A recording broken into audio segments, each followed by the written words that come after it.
Hello football fans. গত বছরের 17 November উরুগুয়ের কাছে হারার পর আজ প্রথম বিশ্বকাপ বাছাই পর্বের ম্যাচে কলম্বিয়ার কাছে পরাজিত হয়েছে আর্জেন্টিনা। কলম্বিয়ার ঘরের মাঠে অনুষ্ঠিত হওয়া এই ম্যাচটিতে রেফারিং নিয়ে বিতর্ক থাকলেও বিশ্ব চ্যাম্পিয়ন আর্জেন্টিনা দল যে তাদের সেরা খেলাটা চাপের মুখে দেখাতে পারেনি এটাও মেনে নিতে হবে। বিশেষ করে ম্যাচটিতে বেশ কিছু খেলোয়াড়রা আছেন যারা গরম আবহাওয়ায় কলম্বিয়ার দর্শকদের সামনে বারবার প্যানিক করেছেন। বিশেষ করে আজকের ম্যাচটিতে আর্জেন্টিনার মাঝমাঠ একদমই চলেনি।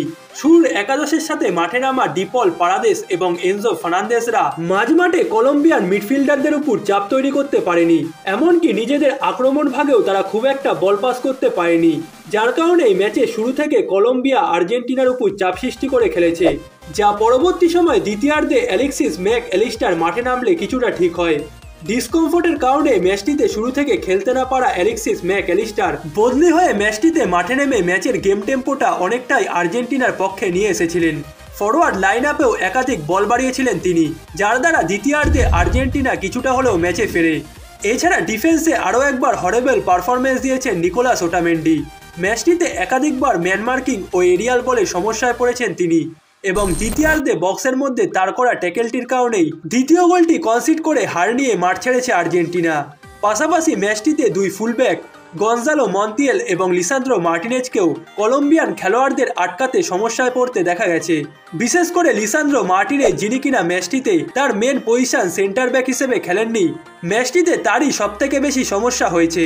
ফার্স্ট হাফে সেট পিস থেকে কলম্বিয়ার করা প্রথম গোলটিতে তারই ভুল ছিল। আজ ডিফেন্সে একমাত্র ক্রিশ্চিয়ান রোমেরোই নিজের সেরা পারফরমেন্সটা দিয়েছেন।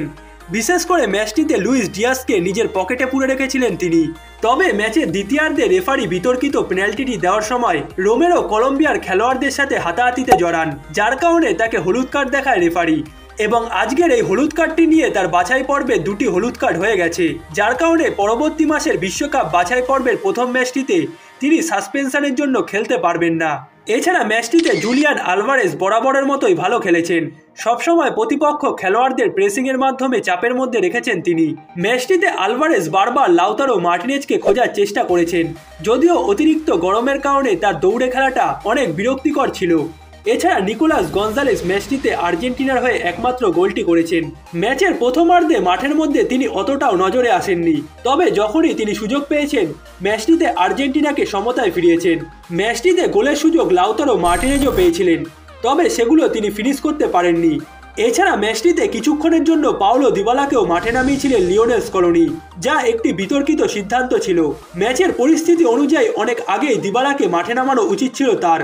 এছাড়া কলম্বিয়ান খেলোয়াড়দের মধ্যে হামেস রদ্রিগেসই ম্যাচটিতে অসাধারণ পারফর্ম করেছেন।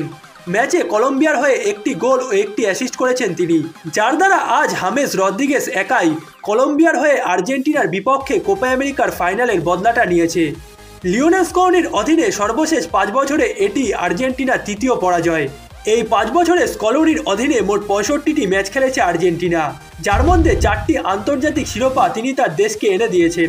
তাই শুধুমাত্র এই একটি পরাজয়ের কারণে স্কলোনি বা দলের খেলোয়াড়দের সমালোচনা করার কোনো মানে নেই। তারা সর্বশেষ 5 বছরে অনেক কিছু দিয়েছে আর্জেন্টিনা ভক্তদের এবং ভবিষ্যতেও দেবে।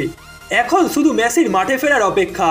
পরবর্তী মাসের বিশ্বকাপ বাছাই পর্বে নিশ্চিতভাবে আর্জেন্টিনা দলের সাথেই দেখা যাবে তাকে।